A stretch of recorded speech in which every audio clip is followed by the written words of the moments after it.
চলছে ১০০ দিনের কাউন্টডাউন। বিশ্ব অপেক্ষা করছে ফুটবল উন্মাদনায় বুঁদ হতে। প্রায় অধিকাংশ ভেন্যু প্রস্তুত, কিছু স্টেডিয়ামে চলছে শেষ মুহূর্তের সংস্কার। ৩ মাস পর ইতিহাসের সবচেয়ে বড় ফুটবল বিশ্বকাপের সাক্ষী হতে প্রস্তুত পুরো বিশ্ব। প্রতিটা বিশ্বকাপ আসে আর স্বপ্ন দেখায় কোটি সমর্থককে। ফুরবে অপেক্ষা, প্রিয় দল জিতবে কাঙ্ক্ষিত ট্রফি। বিশ্ব এখন যুদ্ধের জন্য শিরোনামে আসলেও ফুটবল পাগল ভক্তরা শুরু করে দিয়েছেন তাদের পাগলামি। ফুটবলের প্রতি ভালোবাসা মানুষকে কতটা দূরে নিয়ে যেতে পারে তার অনন্য উদাহরণ গিলেরমে মার্টিন নুনেস। ব্রাজিলের এই কন্টেন্ট ক্রিয়েটর ১৯৭১ সালের একটি নীল রঙের বিটেল গাড়ি নিয়ে শুরু করেছেন অবিশ্বাস্য এক যাত্রা। লক্ষ্য ২০২৬ ফিফা বিশ্বকাপের ম্যাচ দেখতে যুক্তরাষ্ট্র পৌঁছানো। এই অভিযানের ঘোষণা তিনি দিয়েছিলেন সামাজিক যোগাযোগ মাধ্যমে কয়েক সপ্তাহ আগে, আর এ মাসে শুরু হয়েছে তার দীর্ঘ যাত্রা।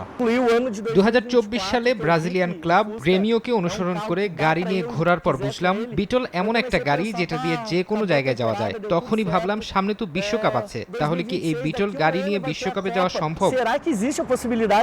তবে এই স্বপ্ন পূরণের পথে প্রথম বাধা ছিল যুক্তরাষ্ট্রের ভিসা। তাই সবকিছুর আগে সেই বিষয়টি নিশ্চিত করেন তিনি। যাত্রাটাও ছোট নয়, প্রায় ১৪,০০০ কিলোমিটার পথ পাড়ি দিতে হবে নুনেসকে। দক্ষিণ আমেরিকা থেকে মধ্য আমেরিকা হয়ে শেষ পর্যন্ত পৌঁছাতে হবে যুক্তরাষ্ট্র।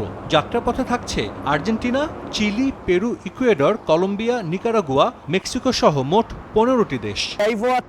আমি ভাবলাম যুক্তরাষ্ট্রের ভিসা না থাকলে তো পরিকল্পনাই করা যাবে না, তাই কাগজপত্র জমা দিলাম এবং ২০২৪ সালের জুনে ভিসা পেলাম। এরপরেই বিশ্বকাপ ভ্রমণের পুরো পরিকল্পনা সাজাতে শুরু করি। আমি আর্জেন্টিনার উত্তর দিকে যাব, তারপর চিলির আতাকামা মরুভূমি পেরোবো, এরপর পেরু, ইকুয়েডর, কলম্বিয়া হয়ে পানামা, তারপর Costa Rica, Nicaragua, Honduras, Guatemala, Mexico হয়ে শেষ পর্যন্ত যুক্তরাষ্ট্রে পৌঁছানোর পরিকল্পনা আমার।